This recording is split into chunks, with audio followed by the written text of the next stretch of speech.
I don't discriminate whether you're married, 18 or 80. I'll take anybody. Now I found something that makes me super happy, and even my family see how much happier I am. So your family support what you do? Super supportive. So they don't like you?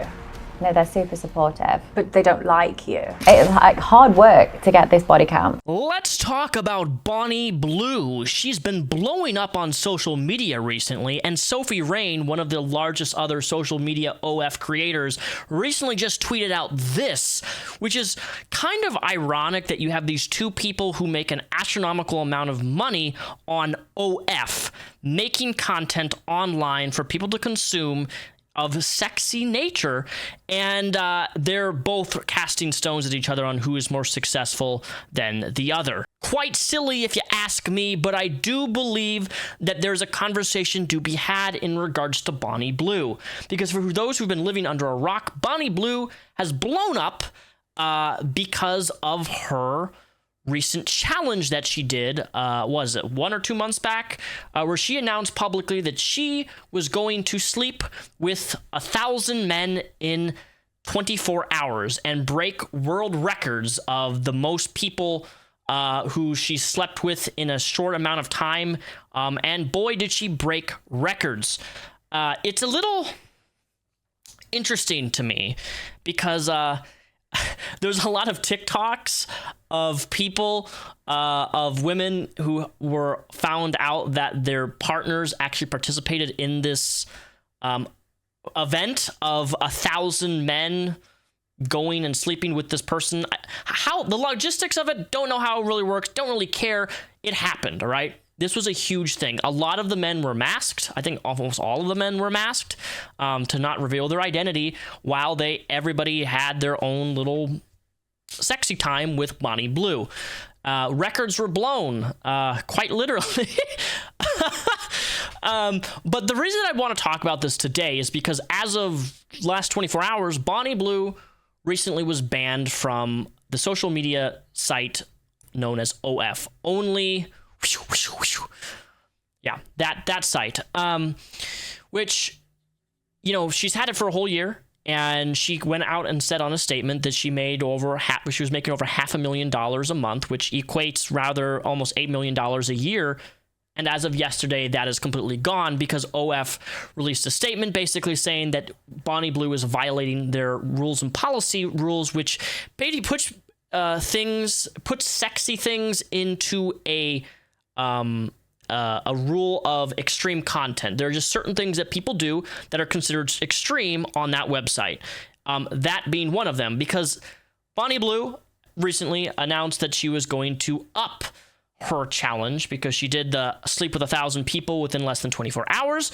She was going to do what's called a petting zoo, where she is locked up, not wearing any clothes, and everybody gets up to 2,000 people get to do whatever they want to this person.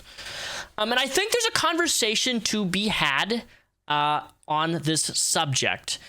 Because Bonnie Blue is also, she's done interviews and she said a few things like this. Of the 1,000 men, there was a lot of barely legal boys. Mm-hmm. Do you not have a problem with the fact that they're literally borderline underage? No, because they're 18. But they're still children. Yeah, but they're 18. What if he was 17? Well, then no, because that'd be illegal. Would you still, if it wasn't on camera? No. No, so your limit is 18 years old, but they are still... I'd happily take someone like on their 18th birthday. Like, no problem. How old are they're you? 18, 25. And you don't mind 18-year-olds? No problem. Do you not think it's damaging to them? No, usually they'd have sex, unprotected. Somebody they don't know, it could be on a one-night stand, they've been drinking, maybe drugs are involved. They're going into an unsafe environment that they don't know. That girl the next day could say, hey, I didn't consent to that. Hey, that was rape. Or, hey, you didn't know what you was doing and you actually hurt me. Yeah. Them having sex with me, I'm saying, look, use me as a guinea pig.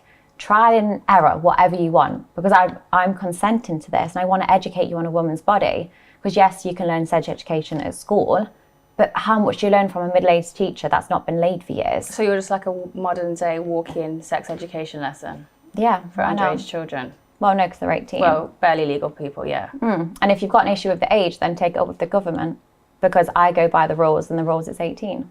Yeah, the rules is 18. Just because it's legal doesn't mean it's morally right. So you've got an issue with the age gap. But you're not in a relationship with these people. You're just barely legal people. Yeah. That is the problem. They're still completely fine. Children. When they're barely legal, there should be some sort of respect or like a boundary in place. If you want to go around and exploit your body, that's completely up to you. Like I said, it's your body. But then you're exploiting children's bodies at the same time. An 18-year-old's not a child's body. Barely legal. They're still children. My nephew's 18. He's still a child. I'll send him to me then. No, I'd absolutely never do that. Hopefully I'll find him in my queue one day. No, I don't think he will. Oh man, this is some spicy territory, might I say. From a moral and ethical standpoint, I just don't understand why anybody would want to significantly be involved with somebody who just turned 18. Is it legal? Sure. As a 33-year-old man, the idea of somebody being just turning 18, even 19, even 20, is just not attractive to me. And I realize that for a lot of men and women, that is attractive to them. Somebody just turning 18, well, they're just legal. I'm very specific in the sense that like, I need somebody with substance and not somebody who's 18 years old. Oh my God. My selfie only got 276 likes on Facebook. Which is something that you deal with a lot with the younger generation of people. And the fact that people who are just 18 years of age, even if they're adult, they're not all there mentally. And I mean that, like, no 18 or 19-year-old has their life together. You're most likely going to be paying for their gasoline in order to hang out. They're in college not knowing what to do with their life. Life experiences is what I'm trying to say. They haven't really experienced a lot. That would make them somebody where I'm like, okay, that person's 19 or 20 years old. I definitely want to be involved with them romantically, physically, emotionally. For me, it's just not attractive.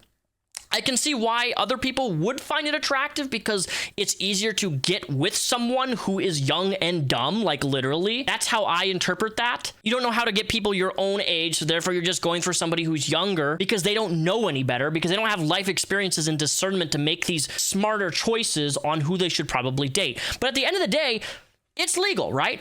Who cares at the end of the day? It's not my business. I'm not going to go around telling people who they can and can't date. If that's your thing, that's your thing. But I will be from the sidelines kind of like side-eyeing you, you know? Like, not that it matters what my side-eye means absolutely nothing, because I'm my own person. Everybody's individualistic in their own ways. There's one person that I was dating back quite a few years ago, and she had this really attractive friend who was super, super into me, and she was 18 at the time, and then when she turned 19, she hit me up again, and she was pretty flirty with me, and I never reciprocated any of the flirtiness.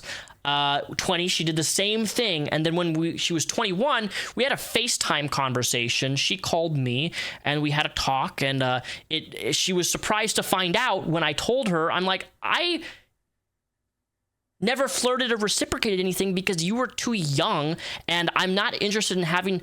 I'm not interested in even like pursuing a romantic relationship with anyone if I cannot go into a bar with them. So why would I? I don't know. It's weird. Whatever. Bonnie Blue doesn't seem to care that somebody just turned 18. And I think that says a lot about her as a person, that she just doesn't care about somebody's mental capacity to make good decisions in their life. Because as an adult, whether somebody is younger than me or older than me, I don't want to see anybody making dumb choices. But unfortunately, we make dumb choices when we're young, when we're 18, 19, 20. I mean, that's the time for us to learn, right? I also can't help but wondering, like, how does this work? There's all 2,000 people with this petting zoo that she was planning to do, which is now canceled, by the way. This petting zoo thing that she was doing, this special event. How do you check everybody to make sure that they don't have any, like, STDs or something? Like, how do you actually go through that process? Because that's an enormous amount of people. And what I feel like a lot of people don't consider in these types of situations, because hear me out, okay? Let's say in the next 5 years, Bonnie Blue has a child, okay? She stops whatever she's doing in the whole sexy realm of OF or online content, and she says, like, I want to have a family now, right? She has a kid. She has 2 kids. That's 3 kids. She's married, right? What people don't think about is the last-longing effects of the children in terms of when those children grow up, when they're in middle school or high school, they are going to be relentlessly bullied and shamed that they have their mom who's famous for doing this crazy publicity stunt. exploitative stunt in order to get famous and get lots of money. Nobody wants to think about how it will affect children in the long run when they're of older age. And I think that's a conversation to be had. That's not to say that people who make online sexy content like that is necessarily wrong or bad. Just that if you're famous for something like this specific huge thing, you really have to think the impact it's going to have on people and your future. Because once you dive into that realm to something to that degree and that large, with getting millions and millions of dollars, you're set for life, but at what cost, right? You're always going to be known, and maybe people don't care if they're always going to be known as that person who did that one thing. There's always going to be those people who shame people who do that type of content, regardless of whether people are happy with it or not happy with it. And that's the unfortunate reality of being in that field. But I also think there's a bigger message here, and that is that it's just teaching younger people that the more extreme stunts or things they do to themselves will get people to pay the money. I don't know if you guys have seen the latest Black Mirror episode, but it reminds me of that guy where there's an episode with his wife, and he starts doing these things on the internet to pay these extreme things. He starts harming himself and like removing his teeth and cutting parts of his body off in order to pay bills for his wife to be, who has like this AI thing installed in her so she doesn't lose her full ability to be human. It keeps like her consciousness, essentially. Like, it's a person's brain dead. You put this consciousness in and they are still themselves, but they have advertisements. The consciousness has advertisements, and it's advertising through the person.